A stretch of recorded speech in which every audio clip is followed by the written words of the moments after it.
السلام علیکم ورحمۃ اللہ وبرکاتہ۔ رشتے کے اندر رکاوٹ ہو، کاروبار میں بندش ہو، نوکری نہ ملتی ہو، بے اولادی ہو، قرآن کریم کے اندر ایک ایسی صورت موجود ہے جس صورت کا نام سورہ انعام ہے۔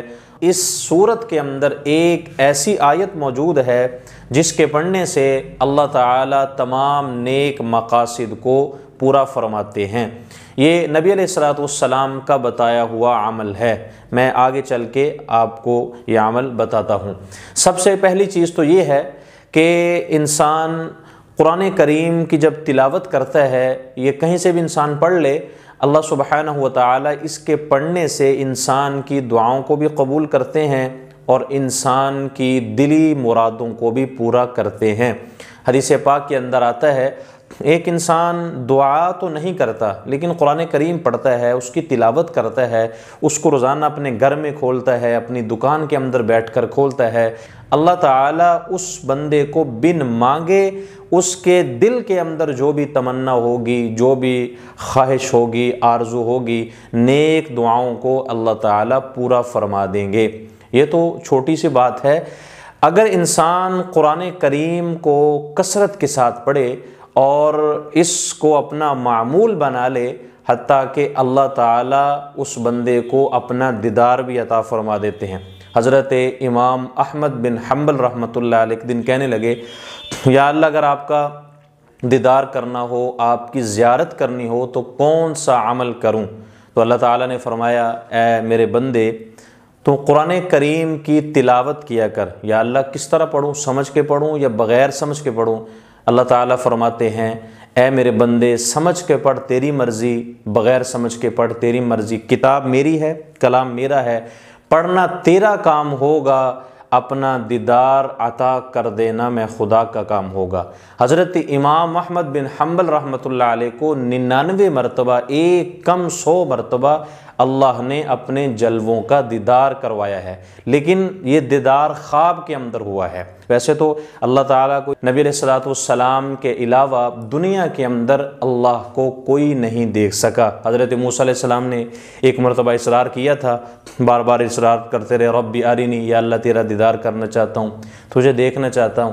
تو اللہ تعالیٰ نے فرمایا، لن ترانی، اے میرے کلیم تو نہیں دیکھ سکتا، میری تجلی کو تو برداشت نہیں کر سکتا۔ بار بار موسیٰ علیہ السلام نے اصرار کیا، اللہ نے فرمایا ٹھیک ہے، آپ طور پہاڑ پہ آ جائیں، میں وہاں پر آپ کو دیدار کرواؤں گا۔ تو جب موسیٰ علیہ السلام طور پہاڑ پر گئے، اللہ تعالیٰ نے ایک سوئی کے سوراخ کے برابر اپنے نور کی تجلی جب اس پہاڑ کے اوپر ڈالی تو قرآن کریم بیان کرتا ہے، خر موسیٰ صعقا، موسیٰ علیہ السلام زمین پہ گر گئے، پہاڑ ریزہ ریزہ ہو گیا۔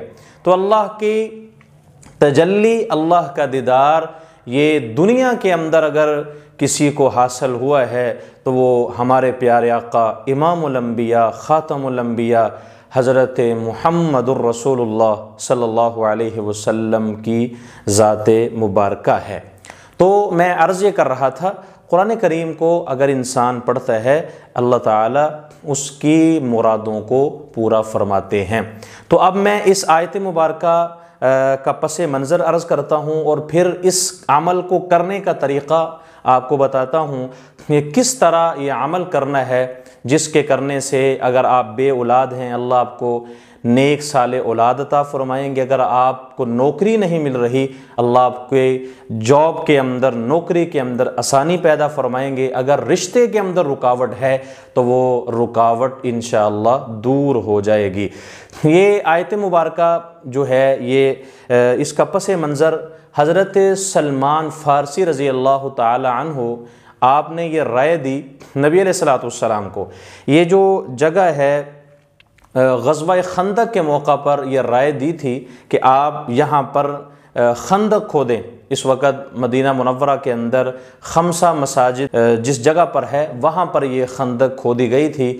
تو حضرت سلمان فارسی نے یہ رائے دی، آپ خندق کھودیں تاکہ جو آگے آنے والے کافر ہیں وہ آگے نہ بڑھ سکے، ان کے لیے رکاوٹ بن جائے۔ تو نبی علیہ الصلوۃ والسلام کو رائے یہ بڑی پسند آئی، تو اللہ کے محبوب نے کہا ٹھیک ہے، حکم دے دیا صحابہ کرام کو کہ آپ یہ خندق کھودنا شروع کر دیں۔ جیسے ہی حکم ہوتا گیا، فوراً عمل شروع ہوتا گیا۔ صحابہ کرام نے پیٹوں کے اوپر اپنے پتھر باندھے ہوئے ہیں، لیکن حکم ہوا فوراً عمل شروع ہو گیا۔ ایک شاعر یہاں پر نقشہ کھینچتا ہے، مصور کھینچ وہ نقشہ کہ جس میں یہ صفائی ہو، ادھر حکم محمد ہو اور ادھر گردن جھکائی ہو۔ یہ ادھر حکم ہوا، فوراً عمل شروع ہو گیا۔ تو حضرت سلمان فارسی فرماتے ہیں نبی علیہ الصلوۃ والسلام نے 10 صحابہ کرام کو 6 گز زمین کا ٹکڑا دے دیا، ان کے یہ ذمہ لگا دیا، آپ نے 6 گز کا حصہ جو ہے اس کو آپ نے کھودنا ہے۔ تو صحابہ کرام نے شروع کر دیا۔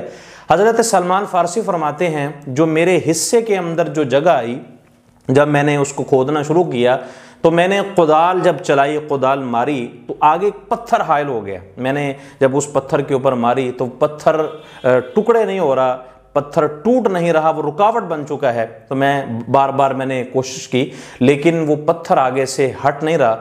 تو میں نبی علیہ الصلوۃ والسلام کی خدمت میں حاضر ہوا، میں نے عرض کیا اللہ کے محبوب سے، یا رسول اللہ صلی اللہ علیہ وسلم، یہ میرے راستے میں ایک پتھر حائل ہو گیا ہے جو مجھے آگے نہیں بڑھنے دے رہا۔ تو اللہ کے محبوب اپنے حصے کی خندق کھود رہے تھے۔ اللہ کے محبوب نے وہ جگہ چھوڑ کر حضرت سلمان فارسی کی جگہ پر آ گئے، اور اللہ کے محبوب نے فرمایا سلمان یہ کدال ذرا مجھے دو۔ تو نبی علیہ الصلوۃ والسلام نے کدال لے کر وہ پتھر کے اوپر جب ماری تو پتھر کے 2 ٹکڑے ہو گئے۔ تو یہاں پر علماء کرام نے نقطہ لکھا ہے، جس طرح اس پتھر کے 2 ٹکڑے ہو گئے ہیں، اسی طرح آپ کے راستے کے اندر جو رکاوٹیں ہوں گی، جس طرح پتھر ہٹ گیا راستے سے، اسی طرح آپ کی رکاوٹیں بھی راستے سے ہٹ جائیں گی۔